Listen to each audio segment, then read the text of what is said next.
One of the interesting things that's been happening, and that's tied also to design thinking and human design, is who is actually a designer.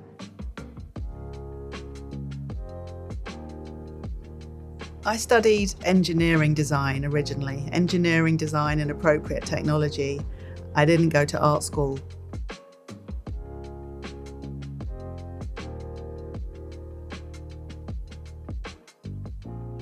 I'm an academic who specialises in research about design. So one of the weaknesses of design is to sometimes think that only people who have been to particular kinds of higher education institution or who have got using particular methods and tools, that only they are the designers. When actually, if you use another lens and see that the designing of organisations, of policies, of infrastructures is done by many, many people and increasingly done by automated technologies. So there's a broader issue which is not about designers, it is about designing. And so one of the weaknesses of professional designers is sometimes to think that they are the only ones equipped to do designing, when actually it is already happening. And the question is where to bring some specific skills and methods and identify particularly opportunities for doing things differently inside the designing that is already being carried out. So there's two interesting tensions. One is consumerization, right? We got used to having, those of us with smartphones, to having instant access to bank accounts, to services, to buying things, and we're used to, as customers, having things quickly, at our fingertips, easy to use. But when we interact with government, we may not have those things available to us.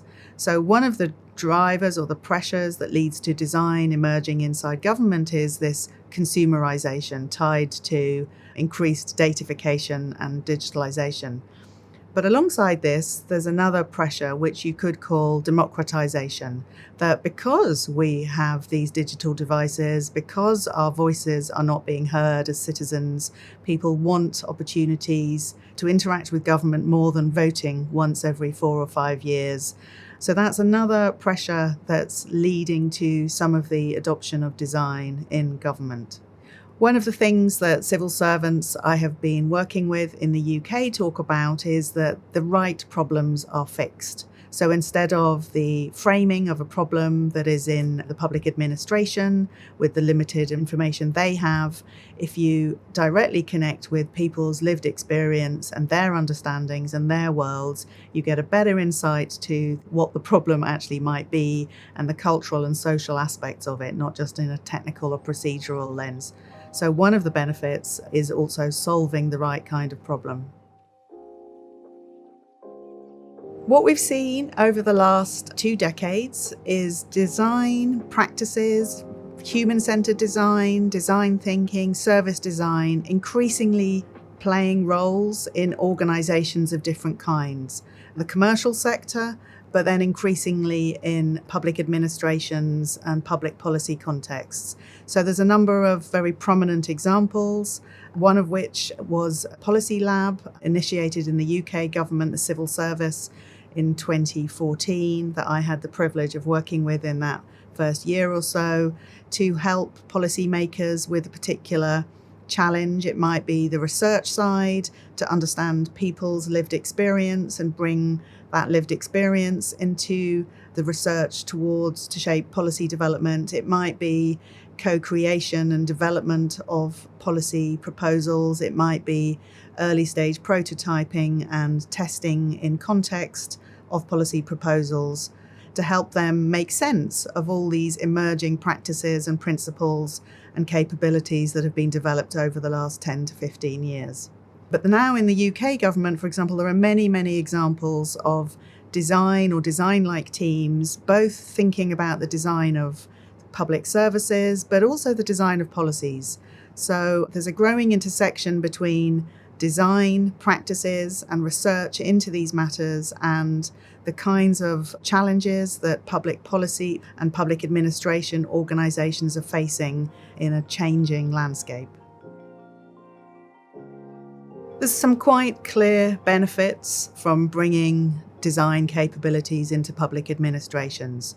So this focus on paying attention to people's lived experience, paying attention to people's relationships with public bodies, whether service providers or government itself or democratic institutions, treating people as people who have complex lives and feelings and desires and needs and hopes and fears.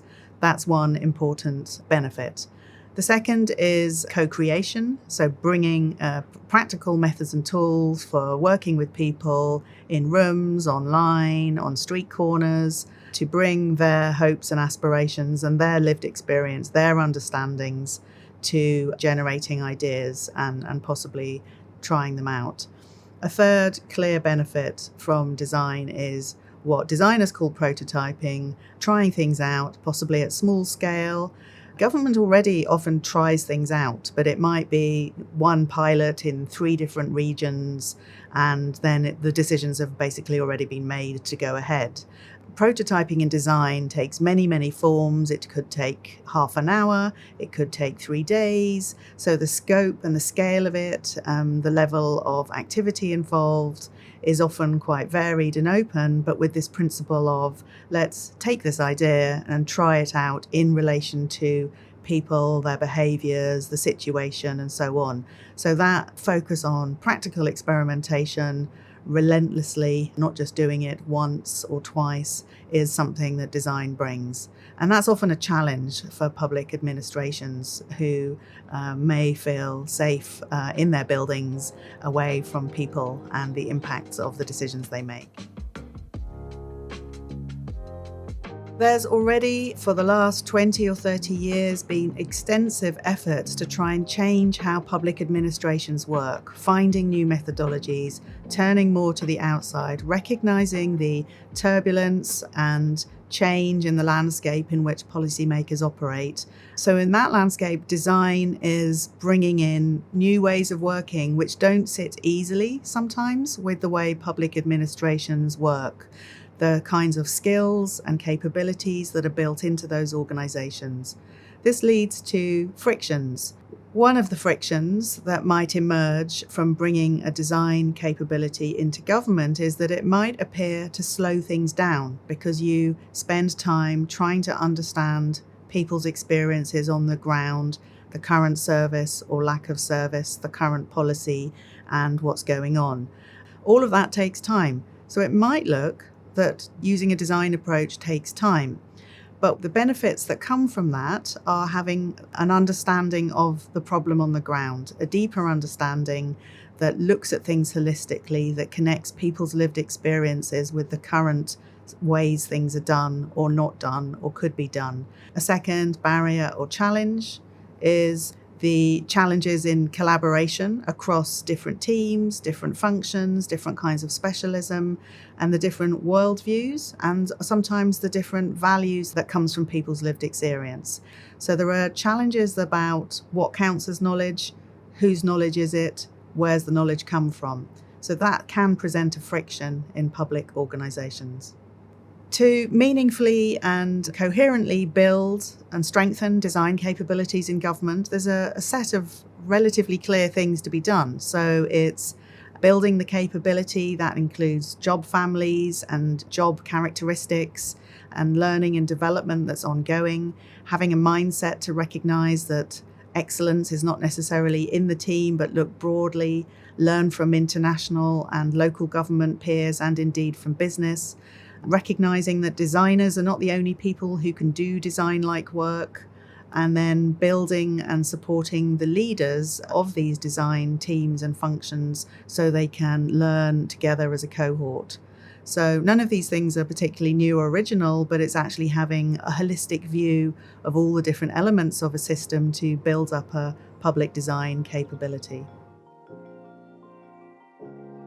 We're having this conversation at a very interesting time, 2025. There's the very complex geopolitics, the climate and environmental crisis, the other multiple crises that are connected to that, such as global migration flows. So there's a sort of urgency for change, and at the same time, who has the legitimacy to lead change? It's not clear that politicians are equipped for leading change. And there is a lot of potential in the existing organizations to address some of these challenges and work differently.